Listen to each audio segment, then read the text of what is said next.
Good evening. I am truly honored to be here with you tonight, and thank you to the Foundation for inviting me, and thank you all for sharing in this moment. We are here in the memory of Sergio Vieira de Mello and the 21 other men and women, most of them UN workers, who died with him in the bombing of the UN headquarters in Baghdad, August 2003. We remember all those who died to acknowledge each valuable life cut short and the families who share, even today, in their sacrifice. We also remember them for the power of the example they set. Brave individuals from 11 different countries working to help the Iraqi people at the direction of the United Nations Security Council and on behalf of all of us. This is sometimes forgotten, that in serving under the UN flag, they died in our names, as our representatives. And at their head, Sergio was a man of extraordinary grace and ability, as many who knew him will testify. A man who gave 30 years to the United Nations, rising from a field officer to High Commissioner for Human Rights and Special Representative to Iraq. From Bangladesh to Bosnia to South Sudan to East Timor, he spent the majority of his career in the field, working alongside people forced from their homes by war and assisting them with his skill as a diplomat and a negotiator. Perhaps the greatest testament to his contribution is how much his advice would be valued today. As the Syrian conflict enters its 7th year, as we live through the gravest refugee crisis since the founding of the United Nations, as 20 million people are on the brink of death from starvation in Yemen, Somalia, South Sudan, and Southeast Nigeria, I cannot imagine that there is anyone in the leadership of the United Nations who would not welcome the opportunity to consult Sergio or to send him into the field once more. He is truly missed. It is humbling for me to speak tonight in the presence of members of Sergio's family and his former colleagues. I never knew Sergio, but I have stood before the plaque in the place where he died. I felt profound sadness at the fact that the conflict in Iraq, the source of so much Iraqi suffering to this day, had claimed the lives of men and women whose only intention was to try to improve a desperate situation. But I also saw clearly the value and nobility of a life spent in service to others. Sergio was a man who never turned down an assignment, no matter how difficult and dangerous, or as others have put it, who handled one impossible task after another. He was a man, to borrow the words of Thomas Paine, whose country was the world, whose religion was to do good. He will always remain a hero and inspiration to all who follow in his footsteps. The UN's work did not end there, in the rubble of Canal House 14 years ago. Hundreds of UN staff have served and continue to serve in Iraq, as they do from Afghanistan to Somalia, because the task of building peace and security can never be abandoned, no matter how bleak the situation. My thoughts on Sergio's life and legacy derive from my 16 years with UNHCR, the agency he spent so much of his career serving and representing. But I also speak as a citizen from my country, the United States. I believe all of us who work with the UN preserve this duality. The United Nations is not a country. It is a place where we come together as nations and people to try to resolve our differences and to unite in common action. As a citizen, I find myself looking out on a global environment that seems more troubling and uncertain than any time in my lifetime. And I imagine many of you feel the same. We are grappling with a level of conflict and insecurity that seems to exceed our will and capabilities, with more refugees than ever before, with new wars erupting on top of existing conflicts, some already lasting decades.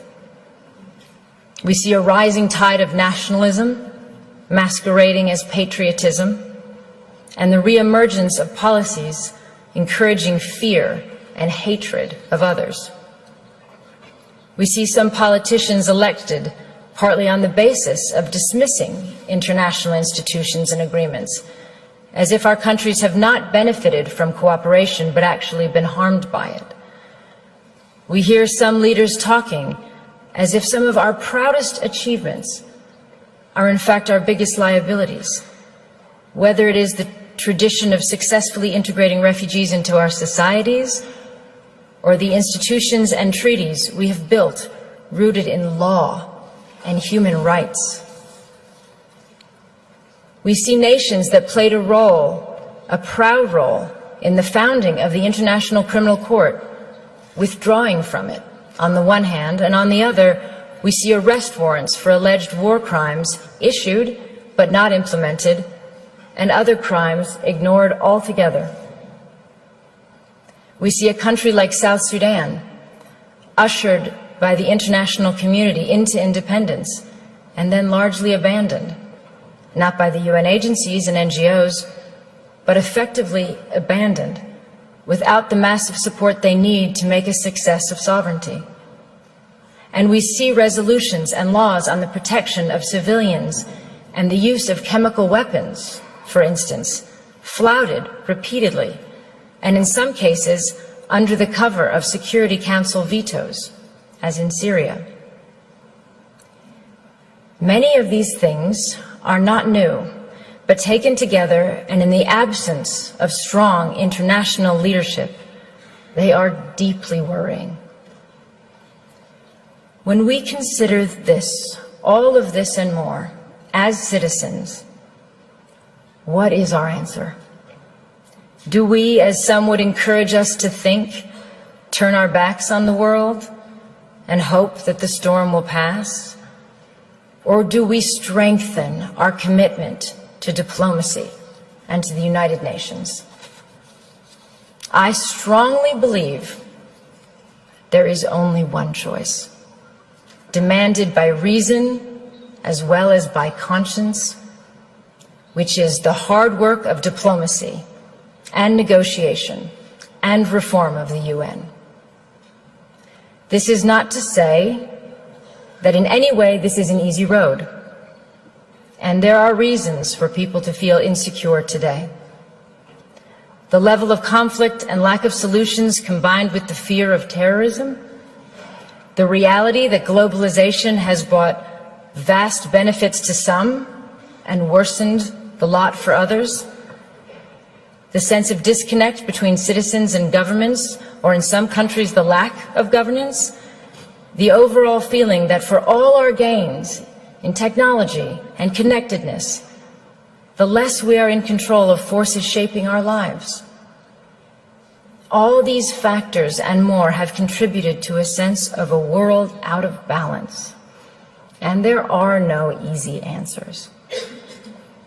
And despite the millions of people who have lifted themselves out of poverty in our lifetime, the difference between the lives of those of us born in wealthy, democratic societies and those born into slums and refugee camps in the world is a profound injustice. We see it, and we know it's wrong at a simple human level.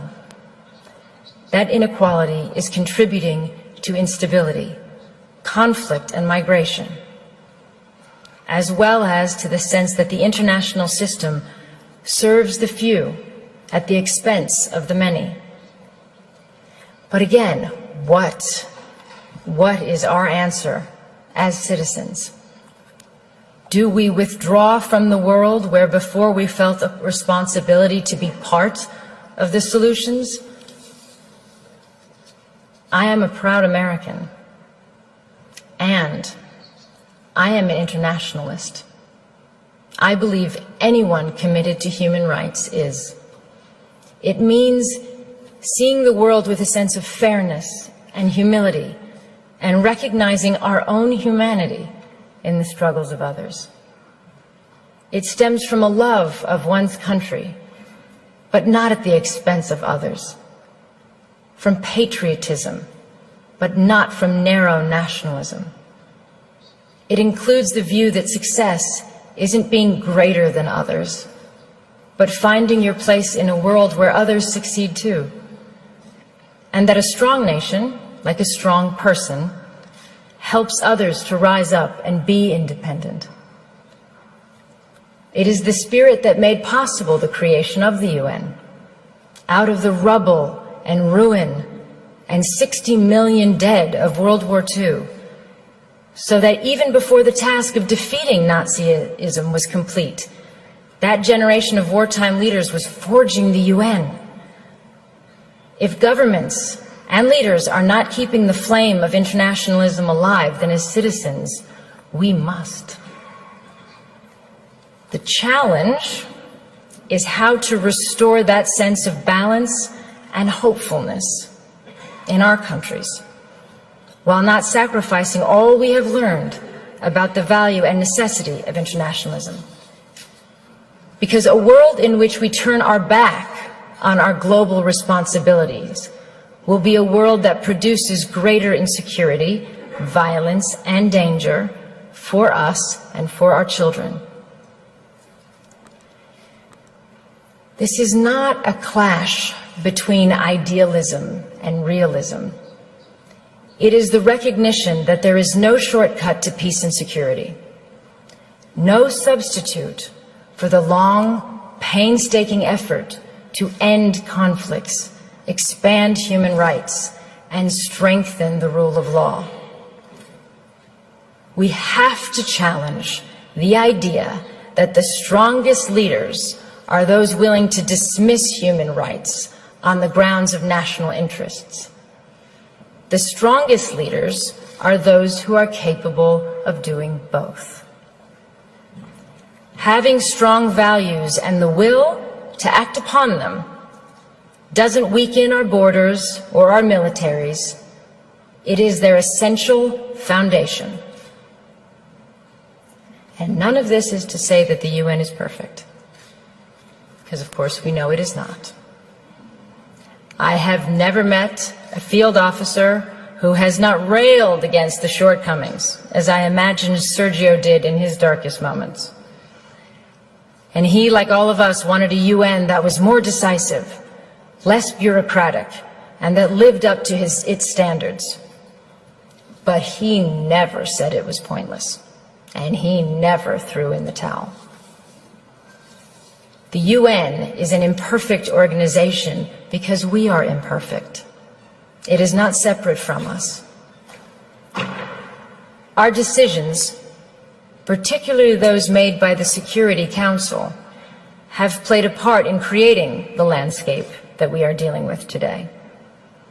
We should always remember why the UN was formed and what it is for, and take that responsibility very seriously.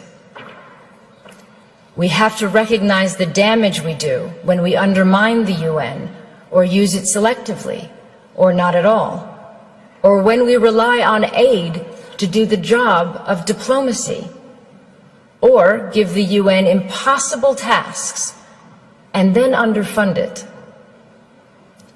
For example, today, there is not a single humanitarian appeal anywhere in the world that is funded even by half of what is required.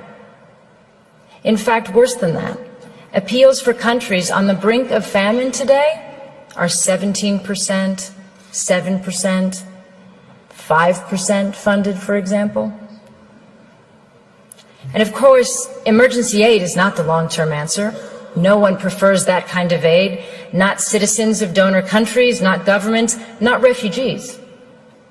They do not want to be dependent. It would be far better to be able to invest all of our funds in infrastructure and schools and trade and enterprises.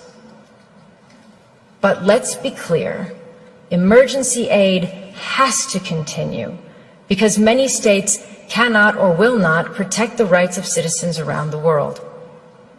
It is what we spend in countries where we have no diplomacy or our diplomacy is not working. And until we do better at preventing and reducing conflict, we are doomed to be in a cycle of having to help feed or shelter people when societies collapse. As another legendary UN leader who was also killed in the line of duty, Dag Hammarskjöld, said, "Everything will be all right." You know when? When people, just people, stop thinking of the United Nations as a weird Picasso abstraction and see it as a drawing they make themselves. The UN can only change if governments change their policies, and if we, as citizens, ask governments to do that. It is moving if you think about it. We are the future generations envisioned in the UN Charter. When our grandparents resolved to spare future generations the scourge of war, as written, they were thinking of us.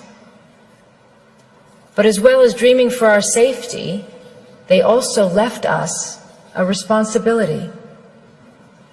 President Roosevelt, addressing the U.S. Congress in January 1945, 6 months before the end of World War II, said this: "In the field of foreign policy, we promise to stand together with the United Nations, not for the war alone, but for the victory for which the war was fought."